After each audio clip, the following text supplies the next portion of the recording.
Peace and blessings, everyone. It's your girl Mocaso, and we're here with another Women in the Metaverse Monday, where we come into the space and have iron sharpening conversations, as I like to call them, where we come together and sharpen each other's iron by talking about current events, watching different videos, talking about all kind of things that are just going to help us grow within the space. And the reason why we keep it exclusive for women, and not that it only can be women in the space, but it's going to be centered for women and be a space devoted to welcoming women. So not that it excludes men, they are welcome to be a part of the conversation as well, but we do create the space to be open to women, to encourage women to come into the space and talk about the things that we're talking about, because as we've talked about many times in prior episodes, it's just important for the women to be empowered in the space, because we know if you tell one woman, it's like telling 10 women, right? Because you know she's going to go and tell someone else. And, it's just, again, when we empower those women, now we empower more children if they have kids and can really start to help change the generations from there. So, again, as a woman, I love to be the host of this conversation and open up this space. As you guys can see, our space has grown a lot here, and I have a special treat for us for next month, because we are growing and my skills are growing as well. So you guys know we've been in that space maybe like 2 months now, and a lot of our other spaces in the space are really amazing. So I think the women in the metaverse deserve something as well. Not that this one isn't, because it's been a great home, but I really want to take that up a notch, so that when we come together and we're having these conversations, it still feels like a getaway in a place where women can nurture and feel comfortable and safe to come and have these kind of conversations. Because we dig in. Like today we're talking about how society is changing. The last 2 episodes we talked about how education was changing and how the economy was changing. And shout out to all of our watchers. I did see that we had a few people on the podcast that caught that, so appreciate you guys there. And I do apologize that I did not upload those instantly, but I have got that uploaded now. And welcome Miss Isabel to the space. This is Women in the Metaverse. We are currently live on social media and recording for our podcast, where we record and post that. Okay, well, maybe she didn't want to actually be a part of that. So, but hey, that's why I always put out the disclaimer, because just like I open up the space to everyone that's watching the replay, I want people that's coming into the space to know that we're doing it for you guys too, because again, I understand the value in spreading this message. So let's dig into how society is changing. So as you guys can see, first and foremost, we have a lot of sticky notes around the space. So excited with how the sticky notes have grown. So I did put up a few that I wanted to talk about today, because when I think about how society is changing, there's 3 major areas that I think about, which is the empowered versus the disempowered, the social credit score, and social media and how that's transforming, i.e. the metaverse, right? Obviously. So I really want to dive into these 3 different ideas. And so for one of them, the social credit score, I actually have a video pulled up here on the player that we'll watch in a little bit to talk more about that. And why I like that video is because when he starts the video, he talks about the World Economic Forum, who you guys know we cite often. And why I like that is because just like I tell you guys, hey, these are important people that are creating the new systems that you should be paying attention to, so that you understand the new systems that are being created. I find it interesting when I see others that think like that as well, and how they interpret it and try to spread that message as well. So I thought his take on it and how he hit on a lot of the different changes that were all intertwined really came into that. And the cool thing is that everybody that's watching this live stream and the recording will be able to watch that video along with us. Everybody that's listening to the audio on like Apple Podcasts or Amazon or Google. If you want to see the video, then you will have to go to Spotify, or you can always go to our social media at the_raw_Dow on Twitter or on Facebook, and you can, or on Twitch, and you can catch the replays there. So without too much shilling though, just want to give you guys a little tidbit on how you can watch this, or you can always click the link and come in and join it live. So again, how is society changing? Now we have our three main topics. So when we talk about the empowered versus the disempowered, where did I even get this concept from? Well, just like I was talking about how that YouTube video is from a guy citing the World Economic Forum, one of the books that I've read is actually The Fourth Industrial Revolution by Klaus Schwab. And in that book, they were talking about the different things that will happen throughout this revolution. And why I thought, again, it's so insightful is because when we go through history class, we study so many different books to talk about the first, second, and third industrial revolution. So to be present and there be a book about the fourth industrial revolution, I feel like it kind of gives you a head start, right? Because it shows you exactly what it's about to be like. And so in this book, The Fourth Industrial Revolution, it talks about the empowered versus the disempowered citizen. And why I chose this concept to kind of categorize how I've seen society changing is because we always talk about, like right now, you guys see me here in the metaverse, right? And it's because I see technology. I see we're in a digital revolution. I see things are changing, and I see an opportunity. I feel empowered by that technology and say, hey, here I am, and here's how I can elevate by using these tools. And I use that because that's also how I pitch it to others. Because when I'm saying, oh, we're going physical to digital, it's to show other businesses how to come into this space and elevate, because we're in a digital revolution. The great reset has happened, and all these other things that are becoming present, that we understand how NFTs and blockchains are really going to be changing business models, like we've continued to say many, many, many times. So with that, again, you see these tools and the opportunities, and there are some people that feel empowered. But on the other side of the coin, there are some people who see this and feel the opposite. They see it as another hurdle now, where it's like, oh, because we all, if you're in the Web3 space, you understand that there is always one thing after another that you have to be learning in order to be continuing to educate and continuing to advance, because this is a new space. We're pioneering it. It's not a lot of books that have been written about how to do this. We're creating, again, the books and how to even do this. So there's a lot of legwork that has to go into it. Even when I told you guys, I'm going to be here Mondays opening this space for women to come and either listen on the podcast or come into the metaverse and welcome women into the space, because society is changing, and you're either going to be empowered by the tools or disempowered. And at the end of the day, the choice is yours, because it's out here and it's blatant and it's in your face, and it comes down to it being on you. And I love this one saying that says, nobody's going to save you. Nobody's going to save you. You have to come and save yourself. And if you want to even get a little biblical with it, there's that one parable when there was a drowning man, and God sent him all the things he could send him to try to save him. And at the end of it, he ends up drowning, and he gets to heaven and asks God, why didn't you save me? And he's like, I sent you everything. What else could you have needed me to do to come and help me save you?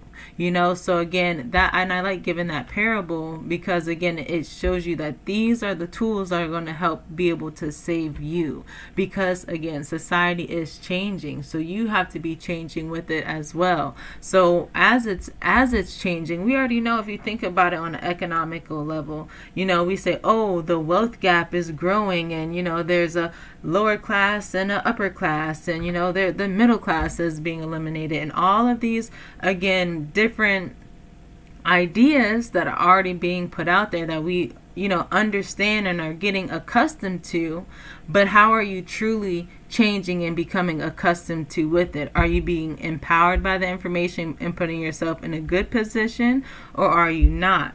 And so once you start to think about it in that sense, that's why it's also important to even understand the social credit score. Because with the social credit score, that's what you're doing now. It's like when when your parent probably told you when you're younger, like, hey, you've got your permanent record and you don't want to mess up your permanent record because that's going to matter one day, and your social credit score is a lot like that. What you're doing on social media, Are you getting a lot of debt? How are you late on all your bills? What kind of person are you truly? When it's all transparent, we can all see that, and it's all black and white, and you're getting graded accordingly on that, so that can give you the green light on if you can even go and travel to where you want to travel, or buy whatever you're trying to buy, or go to a concert, or anything as big or as little as you want to take it. Do you qualify for that? And, thinking of society changing in a way to that extreme. And are you putting yourself in a position to understand and really comprehend that society is changing in that nature? And how are you preparing yourself for that? So, with that being said, I'm going to go ahead and play this video so that you guys can get a look at that. And I'm going to go in the hot tub because that's where I like to watch these videos, honestly. And I'll go in the hot tub here and we'll watch this video, and then we'll talk a little bit more about the social credit system, talk about the metaverse and social media, and then we'll be wrapping it up here and heading over to the Men Talk at 5 p.m. So, let's dig into some more social credit system. Who is the mysterious force behind the World Economic Forum and the Great Reset? I'm not talking about Klaus Schwab, because while he is a scary Dr. Evil looking character, he's the face of the organization. And I want to get to the nougaty center and find out who's the real dark force behind the infamous and mysterious group and their ideals. But I will have to tell you a story about old Klaus and the WEF in order to reveal the dark one behind the curtain. So go ahead and hit that like button and let's get started. Back in 1971, Klaus Schwab founded the World Economic Forum, but at that time it was just called the European Management Forum, and then in 1987 they changed the name to the World Economic Forum so that they could grow the scope of their vision to include the global economy and international conflicts. It's also embedding people in government who are subscribed to this agenda. All of these world leaders sort of penetrate their cabinets with our young global leaders. He's open. Now, every single year, political and business leaders, including some of the richest people in the world and global elites, meet in Switzerland to discuss environmental, political, and social factors that affect the global economy. It's closed? Okay, Boyd, what's in here? Members of Community Lounge. Okay, what's in, looks like something about climate. The list includes politicians, celebrities, CEOs, government officials, TV personalities, and religious leaders. The Great Reset is actually the name of a book. His name is Klaus Schwab. He sent me a copy. I guess he sent one to probably every government leader around the world. Also, the WEF is tax exempt for some reason, kind of like a church, so maybe it's a cult. But anyway, some of the leaders and persons of interest that have spoken at the events include people like Bill Gates, Xi Jinping, Donald Trump, Justin Trudeau, Christine Lagarde, and JP Morgan CEO Jamie Dimon, among many other prominent figures. They call it on their own website, they call it the Great Reset. That's what they say themselves. Yeah, that's a bizarre thing to do, because the Great Reset has always been this gigantic conspiracy theory. Every year they fly hundreds of private jets into Switzerland and take over a small ski town to discuss the state of the environment and the economy, collaborating to discover new technologies and operating policies that businesses can implement to influence the future using stakeholder capitalism. Well, when he wrote a fucking book called The Great Reset, you're like, hey man, shouldn't you be hiding this? What is stakeholder capitalism, you might ask? Well, stakeholder capitalism is the theory that everyone has a stake in every company, even if they are not invested in said company, because corporations and their products affect everyone's lives. This means that if someone who isn't a customer and has nothing to do with your company decides that your company is not working in their best interest or the interests of the environment or the general public, you could possibly lose your ability to do business altogether. This basically means that the person that can afford the best lawyers will be able to gain a monopoly over any business opportunity, and this will further consolidate power and widen the wealth gap in our society. People have to realize this, right? This is important. All the while, the Dark One will be standing in the background, growing his power as the World Economic Forum furthers their agenda. But who is he? I think we're getting pretty close, and we almost have enough evidence to unmask this mysterious maestro. World Economic Forum has quoted infiltrated governments around the world. In the interest of transparency, could the member please name which cabinet ministers are on board with the WEF's agenda? Order. The audio was really bad, and the video was really bad as well. Traditionally, a business would act in the best interest of its shareholders to bring profit to the people investing in the company. With stakeholder capitalism, the shareholders' concerns go out the window, and now the company will act in the best interest of the broader general public. This might sound like a good idea in theory, but if a company is unable to turn a profit, then there's not really any reason for people to continue building businesses and driving innovation in our society. Innovation is what reduces human suffering, and it should not be stifled for the sake of short-term social interest. I know all these sides, and I know how it works. I know how you deconstruct a country for the purposes of destroying it from within. It includes subversion through infiltration of state bodies by your operatives, who are not there to serve people, but who are there to deliver the aims of your organization.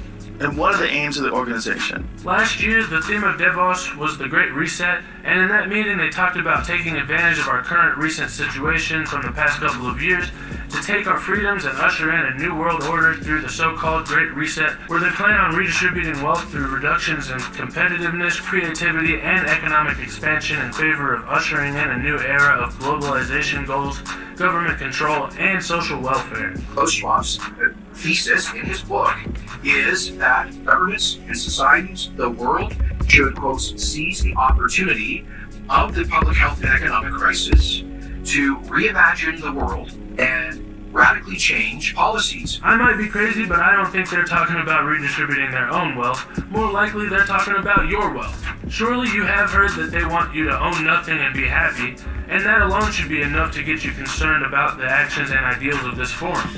But this year, they have revealed that they're currently working on a technology to track your personal carbon footprint now. We're developing, through technology, an ability for consumers to measure their own carbon footprint. What does that mean? This means that they're going to track everything that you do and everywhere that you go. And if you meet their qualifications, then you'll probably receive a carbon credit, which they currently say will not be mandatory, but eventually could definitely be turned into something like the social credit system that we see in China currently. Where are they traveling? How are they traveling? What are they eating? What are they consuming on the platform? If you travel too far, hang out with the wrong people, or even eat the wrong foods, you could potentially receive a lower social score and then find yourself ineligible for certain jobs or living situations. Do I qualify for that? No, you don't. So, individual carbon footprint tracker. It could even affect the loans or interest rates that you could receive and where your children can attend school. Stay tuned. We don't have it operational yet, but this is something that we're working on. All of these global leaders that meet in Davos every year want to own all of your data and track your every move. They want your money and they want all of the power.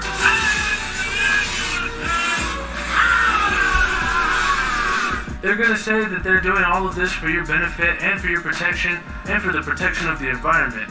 But individuals are not the problem. Industry is the problem. And if we do have a human-caused climate crisis, it's not because of this.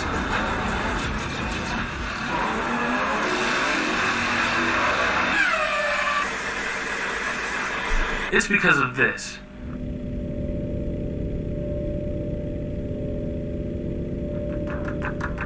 I'm not saying that humans aren't causing global warming, and even if we're not, I think that it's obvious at this point that the climate is changing for some reason.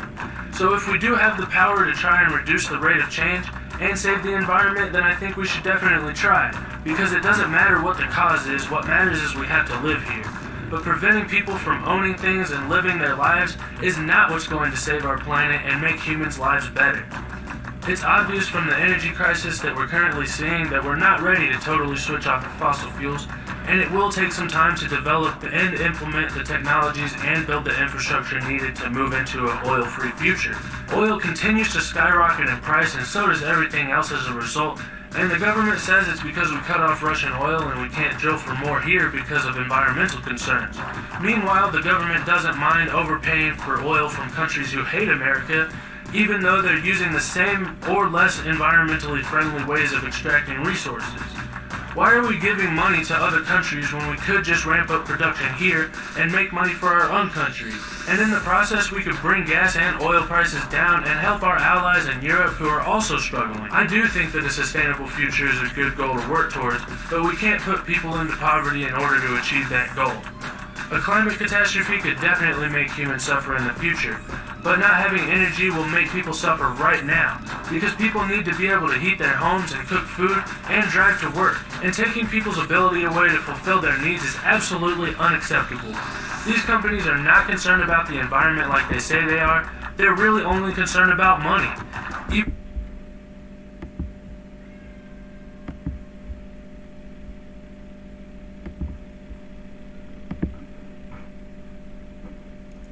Alrighty, and I didn't want to go on his rant there too long because at the end of the day, you know, everybody has an opinion about what they see happening, and at the end of the day, this podcast and none of my content is ever about my opinion. You know, what I like to do is I come and I just show you guys what is happening, and that's why I said we usually just try to cite from those exact sources. That's why, again, you don't usually see me, you know, citing a personal podcast such as this one, because again, we try to just pull out the details and come and share them so that, again, just like everyone has a chance to understand that, hey, this information isn't hidden, you know, and here's how we are using that information to change along with it and build. And others that see that and want to be empowered by these tools, we want to do the same. So, but you guys seen how, you know, he talked about that social credit score and you being able to qualify. So I want y'all to think about that when you're posting on Facebook. You know, you running red lights and you getting all your traffic tickets, and, you know, just think about all of the stuff you were doing. Like, if somebody was to grade me, like, how good of a person am I being? Because you might need that in the future. And that's all I'm going to say on that one. And then I want to touch on our last idea, which was social media and how society is even changing in that way. And when two things actually also about that video. He talked about globalization right here. So globalization, why I even wanted to bring that up and why I'll even put it over here next to this social media and metaverse is because these two concepts are kind of one of the same when we talk about just how are we even connecting now? How are we interacting? Like, when one of the things I thought was so cool, when I first was getting into the metaverse, there were two sisters that were already, you know, kind of doing filters, and so they were doing the AR, you know, where they would make digital jewelry, and they had a digital jewelry AR business together, Jevels, the two founding sisters. And it was so precious because they were saying one of the things that they love about the metaverse is that although, you know, it's cool for them to both be able to wear the same AR jewelry and be able to spread that, being able to go into the metaverse now, although they lived far from each other, they were able to now go shopping together and actually go like to the shopping mall, you know, like in the metaverse, and explore being able to go shopping together again. And so when you think about that and you think about, you know, families and how you know you'll be able to connect with your family again from all over, because again, you know, I live on one side of the country, most of my family lives on another side of the country, and we do a lot of our communicating by Zoom or Google Duo or FaceTime, you know. And so by thinking about how we can actually come into the metaverse and now go to an amusement park, right? Because I kind of built like a little park, but I have put the background in an amusement park, and made me think like, oh wow, I could build a whole amusement park kind of thing. And imagine, you know, creating situations like that now the family can reunite in different things like that. Or, you know, if there are streamings of, you know, like how families would go to Disney on Ice, you know, but now the whole family can get together in the metaverse, and now all of your aunts, all of your cousins, all of your family from all over the world can come into the metaverse and be in the same place at the same time doing the same thing. And again, how now that brings this idea of globalization and being able to do business all over and cross borders and just interact with everyone on social, you know, it started on social media, and you just being able to connect with people in different countries, you know, on Instagram or on Twitter. And Twitter is where it really took a next step, where now we're all on Twitter Spaces, especially in the NFT community. You know, they had a lot of spaces called shill spaces, and we have recorded like 1 or 2, I think, on the podcast that you guys can check out and kind of get an idea on that NFT community and atmosphere and what it was like. But it was just an open space where people can join and just talk about their own project and just chill about it, you know. And then a lot of times I see people from all over the world, and they're selling their art. And I always tell people, think about how that's changing.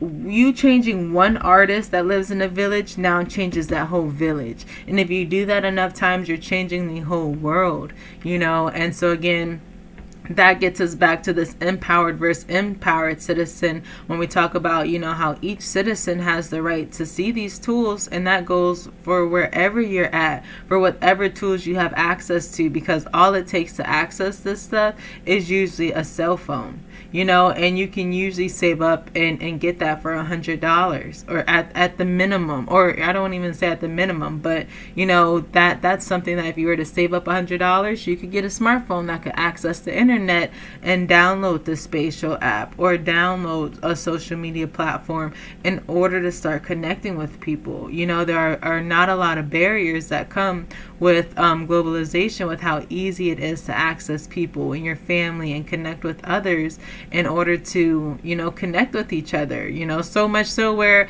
it'll come down to, why will you even want to fly, you know. And again, that's how a lot of these things you will see will start to become normal and almost make sense in a way. And so again, that's why I just like to come and show you guys and talk about this kind of stuff, because these were just 3 of the ideas that I had about how society is changing. But there are so many other ways that society is changing. So since it's just me, you guys know I won't keep you long here. But if you want to be a part of the conversation, come back next week. Next week, let me double check my calendar here. So next Monday is still October. It is Halloween. It is the 31st. So we will use that to wrap up our conversation about change. And in order to do so, what I'll kind of do is do a space recap of this one here and go over all of our sticky notes and just talk about change again. And then I will do a reveal, and we will change our space, and we'll have a new space. And that's how we'll recap change, and again signify how we are all changing. So if you guys want to be here live, click the link, meet us back here 4 p.m. Pacific time on Monday, or like I told you before, you can always meet us on social media at _raw_DAO. Let me go ahead and put a sticky note up for you guys that are watching, so you know how to do that there. Oh, my sticky note disappeared. There we are. _raw_DAO. DAO is DAO if you don't know. Because, hey, that's another one of those things that is making society change. You guys heard him talking about all the things we've talked about before, that stakeholder capitalism, and how, you know, one of the things that I think can really assist with the way things are changing is more of us being involved.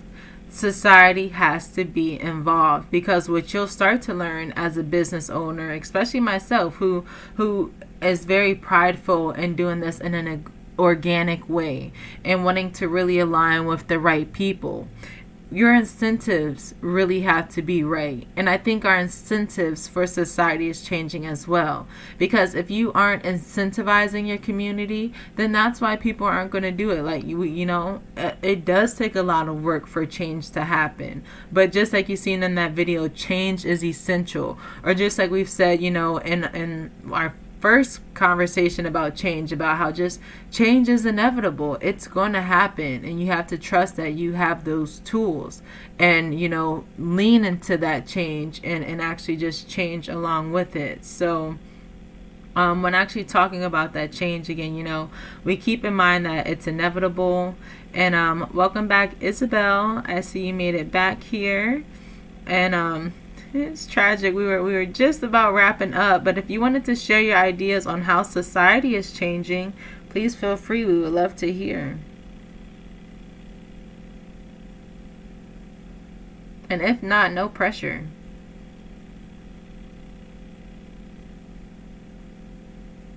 Sorry, I had to leave the room, so I missed most of your presentation, so I don't feel comfortable to comment on that. Oh, well, it's really just an open conversation. I just shared a few ideas about how I thought society was changing. I put out some pretty big topics such as, the social credit score or social media and how social media is changing. And, we're all meeting in the metaverse and how that changes how families are connecting and how we're all interacting and, how we can all connect from all over the world. So really just a general question about how society is changing. I do believe that the society is changing a lot, and with this immersive reality change the way people think, and it's going to reduce the difference, especially in countries like Brazil, where you have a very big difference between economic social class. So with these new technologies, with the access of the 5G, maybe you could reduce the difference between and put all the access to the new technology change the reality. So I do believe it will change the way that people live, and it will make a concept of meta-commerce. It will change the way people use Instagram or Facebook or the other medias, and they will start using Metaverse as a meta-commerce, in my point of view.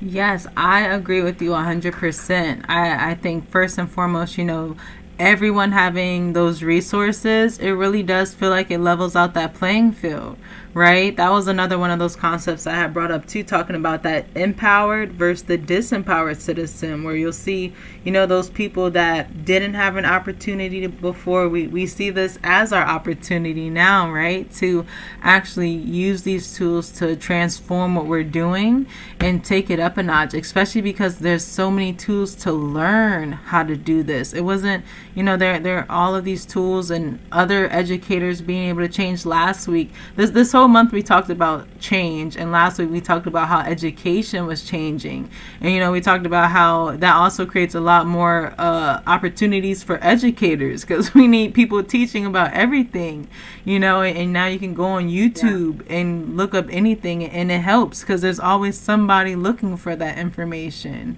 and so I think when you say something like, even like, in Brazil, how that changes that, because is that where you're located? Yes, I live in Brazil, and one important point here for me is that we are building a new culture with all inclusive, maybe with these new technologies and scenario. I don't know, that's my belief. Yes, no, that was a gem right there, Miss Isabel. It's changing the culture. I love that. It is. Yeah.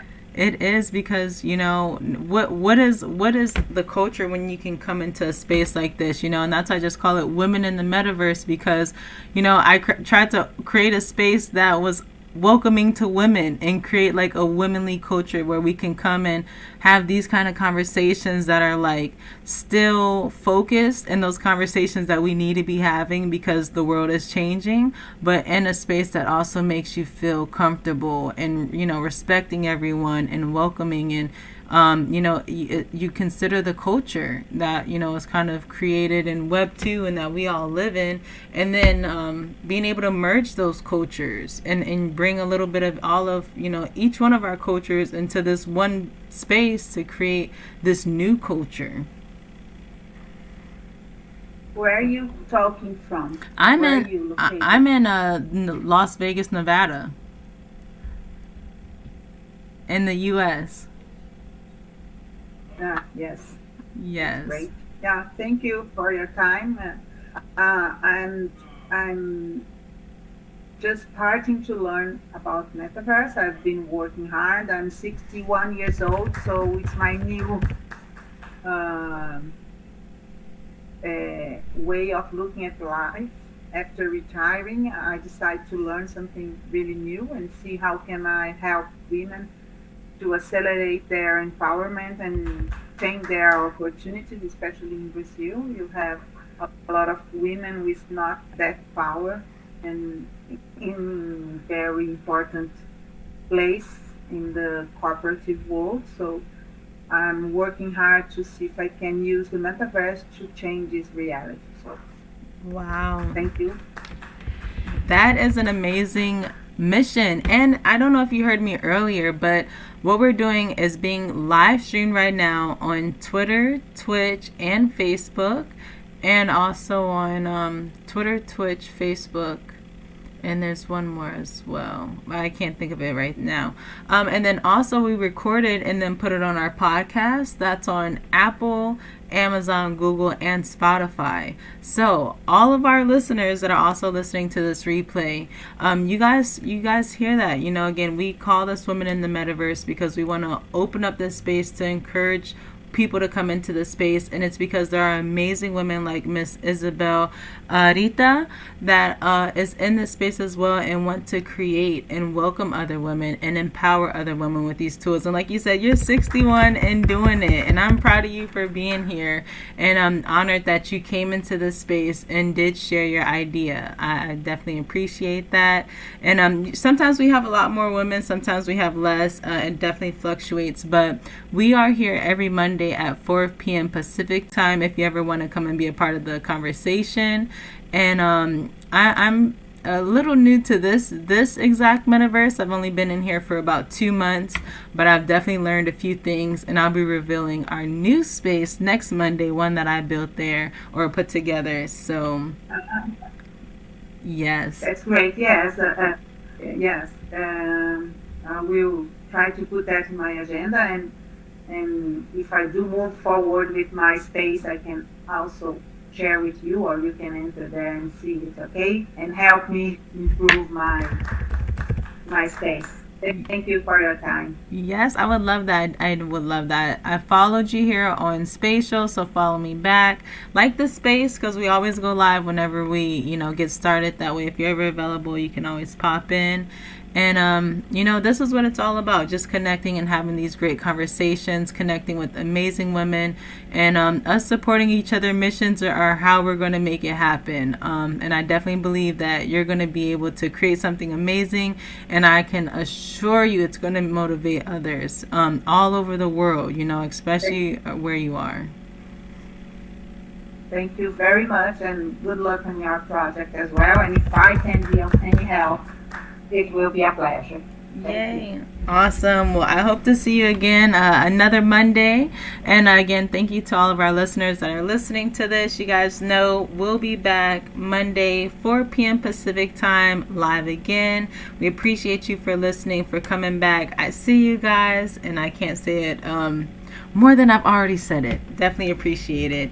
And we'll be back next week. Bye. See you next week. Bye.